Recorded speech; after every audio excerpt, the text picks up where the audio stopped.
Por la señal de la Santa Cruz de nuestros enemigos, líbranos, Señor Dios nuestro, en el nombre del Padre, y del Hijo, y del Espíritu Santo. Amén. Señor mío y Dios mío, creo firmemente que estás aquí, que me ves, que me oyes. Te adoro con profunda reverencia.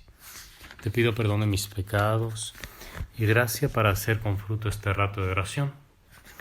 Madre mía Inmaculada, San José mi Padre y Señor, Ángel de mi guarda, intercedan por mí.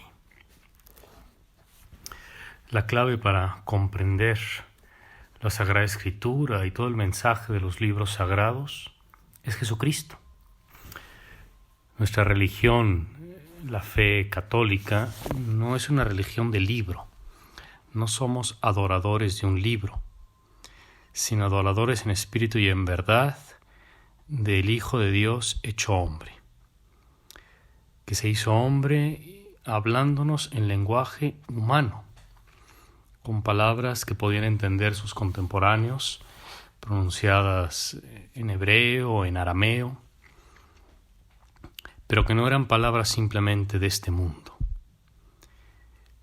¿Cuál habrá sido la sorpresa y la admiración de quienes lo escucharon por vez primera, así como nos narra el Evangelio de Marcos que comenzamos a leer en estos días, como cada año cuando se inicia el nuevo ciclo del tiempo ordinario, se toman las cosas desde los momentos en que Jesús comenzó a predicar, después de haber sido bautizado y haber pasado por las tentaciones en el desierto. Los textos nos narran cómo comenzó a proclamar el Evangelio, y lo hacía en el ámbito más conocido donde se hablaba de Dios, en la sinagoga. Allí en la sinagoga Jesús comenzaba a explicar la Escritura Sagrada de una manera nueva, no porque cambiara las cosas, sino porque iba al espíritu de las cosas, porque hablaba de la palabra divina no como quien no la conoce o la sabe solamente de oídas, sino como quien la conoce desde dentro. Las palabras de la Biblia tienen una dimensión divina, a la vez que son palabras humanas y que podemos leer incluso en traducciones, nos catapultan hacia las cosas de Dios. Dios, que en la composición de los libros sagrados se valió de hombres elegidos que, usando sus facultades, sus talentos, plasmaron las cosas que Dios había querido revelar, y estos autores pusieron por escrito todo y solo lo que Dios quería.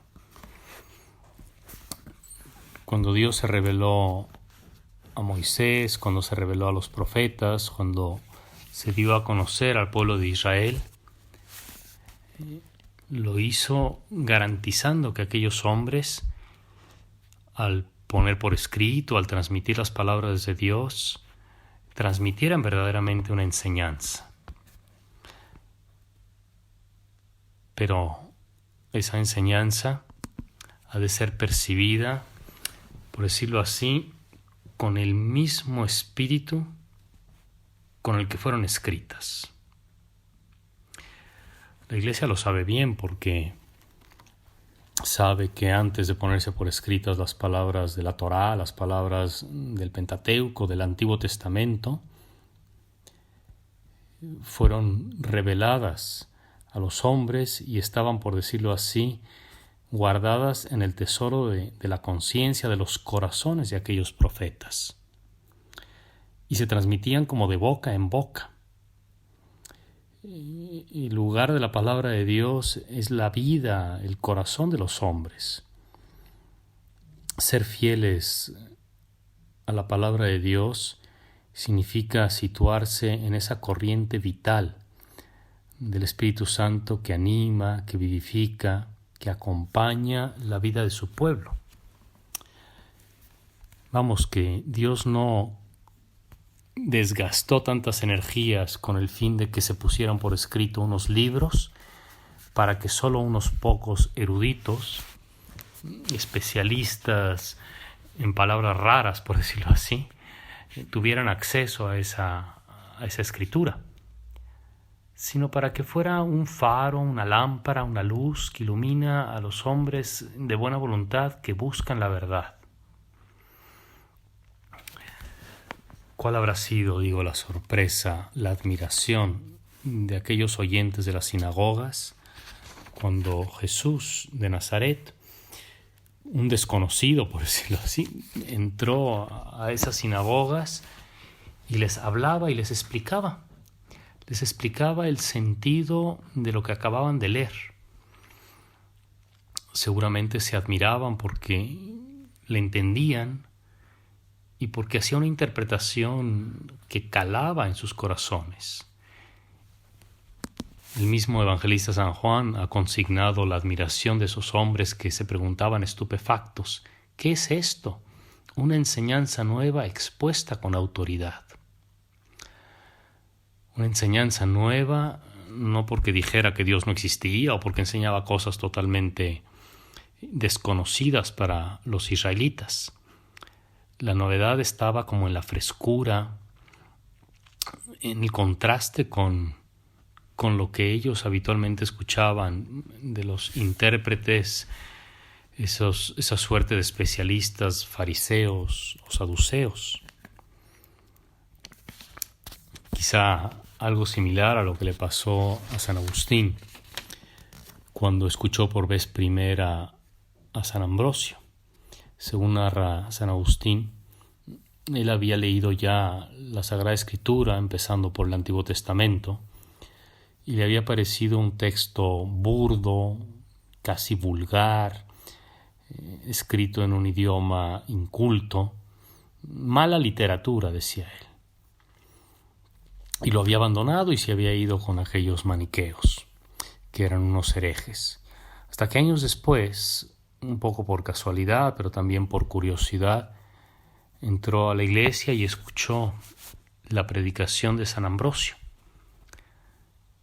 Y fue como una luz, fue como quitarle una venda de los ojos, porque comenzó a leer la Escritura, a entenderla con una manera profunda, que él va a llamar alegórica, que nosotros podemos traducir por espiritual. Porque ciertamente las cosas que están plasmadas en la Escritura son útiles para la vida espiritual. ¿De qué nos sirve saber cuántos tipos de árboles hay, o cuáles luminarias puso Dios en el cielo, o la cantidad de insectos que puede haber creado, o cuántos mililitros de agua cayeron durante el diluvio? ¿De qué nos servirían todos esos datos si no nos dejamos interpelar por Dios, si no cambiamos en nuestro corazón?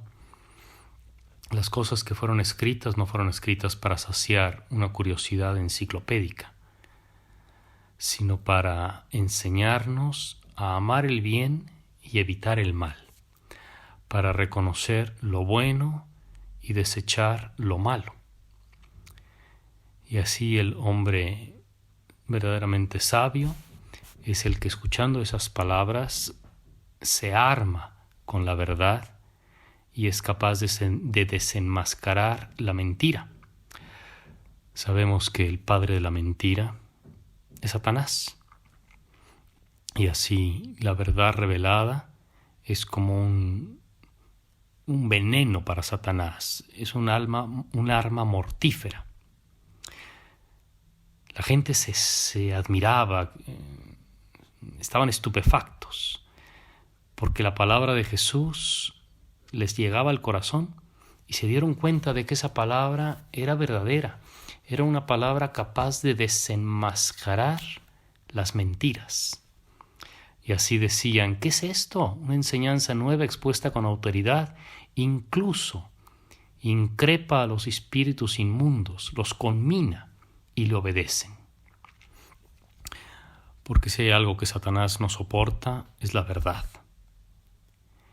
Y la palabra de Dios, que fue entregada a los hombres, ha sido entregada para conducirnos por el camino de la verdad.